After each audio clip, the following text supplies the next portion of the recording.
নমস্কার বন্ধুরা, ওয়েলকাম রুমাস ব্লগে আপনাদের সকলকে জানাই অনেক স্বাগত। আজকে আমি আরেকটি নতুন পর্ব নিয়ে আপনাদের কাছে চলে এসেছি।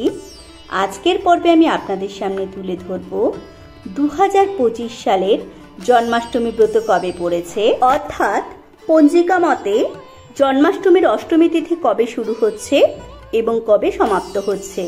তাছাড়া আমি তুলে ধরব স্মার্ত মতে ও গোস্বামী মতে জন্মাষ্টমীর সম্পূর্ণ সময়সূচি এবং পালনের সময়। ভিডিওটি শুরু করার আগে আমি আমার সকল দর্শক বন্ধুদের অনুরোধ করব, ভিডিওটি ভালো লাগলে অবশ্যই লাইক, শেয়ার এবং সাবস্ক্রাইব করবেন এবং পাশে থাকা বেল আইকনটি প্রেস করে অল করে দেবেন। জন্মাষ্টমী, যা মূলত ভগবান শ্রীকৃষ্ণের জন্মদিন, এই দিন তার জন্মতিথি হিসেবেই পালিত হয়।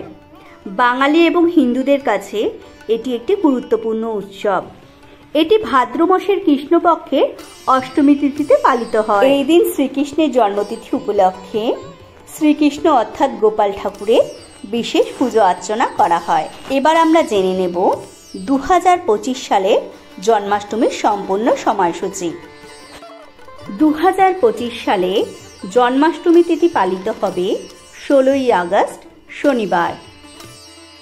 গোস্বামী মতে জন্মাষ্টমীর অষ্টমী তিথি শুরু হচ্ছে 15ই আগস্ট শুক্রবার 2025 রাত্রে 1:18 থেকে এবং জন্মাষ্টমীর অষ্টমী তিথি শেষ হচ্ছে 16ই আগস্ট শনিবার 2025 রাত্রে 10:49 মধ্যে। এবার আমি আপনাদের সামনে তুলে ধরব জন্মাষ্টমীর তিথি স্মার্ত মতে কখন শুরু হচ্ছে এবং কখন সমাপ্ত হচ্ছে।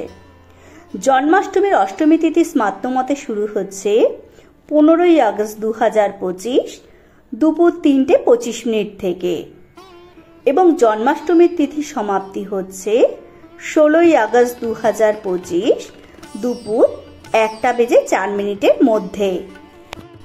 জন্মাষ্টমীর ব্রত পালনের নিয়ম হচ্ছে সারাদিন নির্জলা উপবাস থেকে পরের দিন গোপাল ঠাকুরকে অন্নভোগ নিবেদন করে পারণ উদযাপন করতে হয়।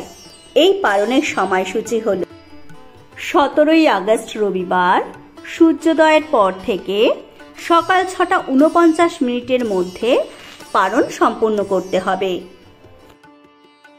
এরপর অন্নপ্রসাদ গ্রহণ করে শ্রীকৃষ্ণকে প্রণাম করতে হবে।